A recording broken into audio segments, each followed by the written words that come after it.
तो आप हालात को देखिएगा ना।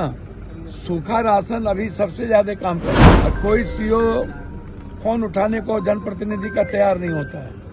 तो आज कटिहार डीएम साहब से भी मेरी बात हुई सुबह। नहीं जाने की स्थिति थी, हमारे लोगों ने मना कर दिया। कौन आ रहे हैं कौन जा रहे हैं, हम अपनी जनता को कैसे छोड़ देंगे भगवान भरोसे। नमस्कार, मेरा नाम प्रकाश है। आप टुडे बिहार न्यूज देख रहे हैं। पूर्णिया सांसद राजेश रंजन उर्फ पप्पू यादव के पिता इस दुनिया को अलविदा कह गए हैं। श्राद्ध क्रम की क्रिया अभी बाकी है, लेकिन पप्पू यादव जनता की सेवा में ही नजर आ रहे हैं।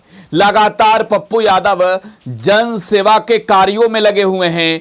अब तस्वीरें पूर्णिया के बाढ़ग्रस्त इलाकों से सामने आई है, जहां सांसद पप्पू यादव बाढ़ पीड़ितों के बीच जाते हैं और उनकी समस्या पूछते हैं। इतना ही नहीं, बाढ़ पीड़ितों के आग्रह पर नाव पर सवार पप्पू यादव खाना भी खाते। तस्वीरें देखिए, हम आपको दिखा रहे हैं। ये पप्पू यादव की तस्वीरें हैं और ये तस्वीरें ही राजेश रंजन और पप्पू यादव को खास बना देती है, क्योंकि एक और पिता के खोने का गम, क्योंकि अभी 10 दिन भी नहीं हुए हैं पिता के निधन का, और दूसरी ओर जनता के सेवा में लीन रहना। ये तस्वीरें बताती है कि पप्पू यादव आमतौर पर नेताओं से अलग हैं। उन्हें जनता के बीच रहना ही पसंद है और यही वजह है कि बाढ़ग्रस्त इलाकों का दौरा राजेश रंजन और पप्पू यादव ने आज किया है। इससे पहले भी पप्पू यादव पूर्णिया में लगातार जनसेवा के कार्यों में लगे रहे। दूसरे दिन से ही, जिस दिन उनके पिता का निधन हुआ, दूसरे दिन से ही वो जनता के ही बीच नजर आते हैं। इस बीच तस्वीर हम आपको दिखा रहे हैं। आप तस्वीरों में देख सकते हैं, सांसद राजेश रंजन और पप्पू यादव ने बाढ़ग्रस्त इलाकों का दौरा किया है। नाव पर सवार पप्पू यादव खाना खाते भी नजर आ रहे हैं। पप्पू यादव ने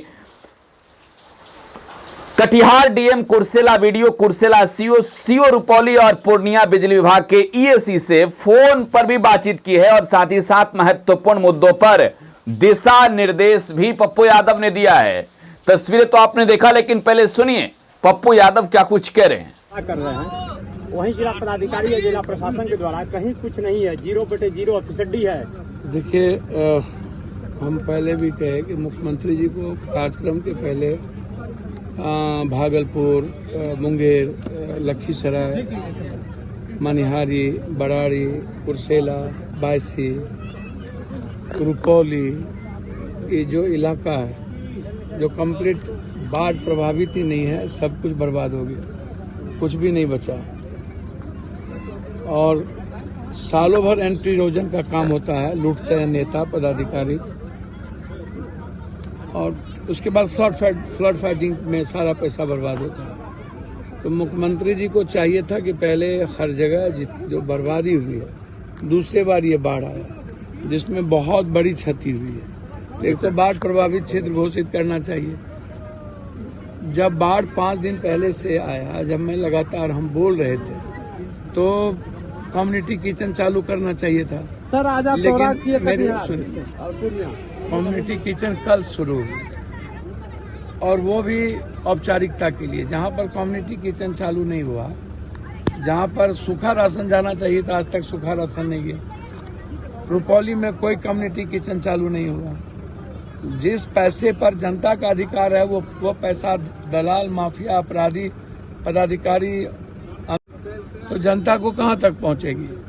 जहाँ पर 3500 एक पंचायत में प्रभावित है, वहाँ 400, 300, 200 पैकेट आप लेके जाते हैं, 50 पैकेट लेके जाते हैं, वो भी कम होता है, बंदर बांट हो जाता है। तो हम लगातार, अच्छा चारा कहीं नहीं है, आप उठा करके देख लीजिए। जानवर की स्थिति सबसे बुरी है। उसके बाद सांप काटने वाली नहीं है, ब्लीचिंग पाउडर नहीं है, मेडिकल सिस्टम की कोई व्यवस्था नहीं है, पन्नी की कोई व्यवस्था नहीं है। तो आप हालात को देखिएगा ना। सूखा राशन अभी सबसे ज्यादा काम करेगा और कोई सीओ फोन उठाने को जनप्रतिनिधि का तैयार नहीं होता है। तो आज कटिहार डीएम साहब से भी मेरी बातचीत हुई। कई गांव में राशन नहीं गया, वहाँ कोई कम्युनिटी किचन हो ही नहीं सकता है। तो बाढ़ की स्थिति बहुत विदारक है। इस क्षेत्र को बाढ़ प्रभावित घोषित अविलंब मुख्यमंत्री जी को करना चाहिए। हम लगातार इस पर चर्चा कर रहे हैं। जैसे हमने रोका, अभी जो सबसे बड़ा सर्वे, दिलीप जी हमारी बात को माने, जब वो मेरे यहाँ आए, मैंने कहा कि 50,000 करोड़ रुपया 50,000 करोड़ बीघा जमीन जो माफिया अपराधी सरकारी जमीन को कब्जा किया हुआ, पहले उसका सर्वे कीजिए। सर्वे आपको अभी रोक करके समय देना चाहिए। तो दिलीप जी को मैं बधाई देता हूं कि उन्होंने बिहार की जनता की भावनाओं को समझा। इस बात को पहले से उठानी चाहिए थी, लेकिन नहीं उठी। इसकी दुर्गति बहुत बुरी होगी। तूफान था सुबह, नहीं जाने की स्थिति थी। हमारे लोगों ने मना कर दिया, 9 वाले ने मना कर दिया कि तूफान की स्थिति। हमने कहा मुझे जाना, हर परिस्थिति में जाना। कौन आ रहे हैं, कौन जा रहे हैं, हम अपनी जनता को कैसे छोड़ देंगे भगवान भरोसे, या इस मुख्यमंत्री के भरोसे, या सरकार के भरोसे? सरकार के भरोसे जनता को नहीं छोड़ी जा सकती है।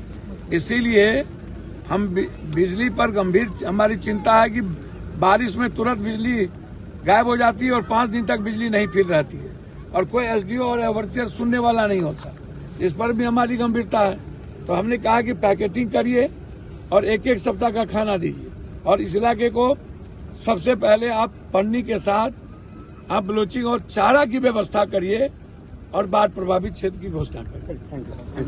तो पूर्णिया के सांसद राजेश रंजन और पप्पू यादव को आप सुन रहे थे। पप्पू यादव बाढ़ग्रस्त इलाकों के दौरा पर निकले और पप्पू यादव से जैसे ही जनता ने अनुरोध किया, वो नाव पर ही सवार होकर खाना खाने लगे। नाव पर सवार पप्पू यादव ने जनता की समस्या भी पूछी और साथ ही साथ समाधान के लिए तुरंत अधिकारियों को फोन भी लगा दिया। फिलहाल आप टुडे बिहार न्यूज के साथ बने रहें। धन्यवाद।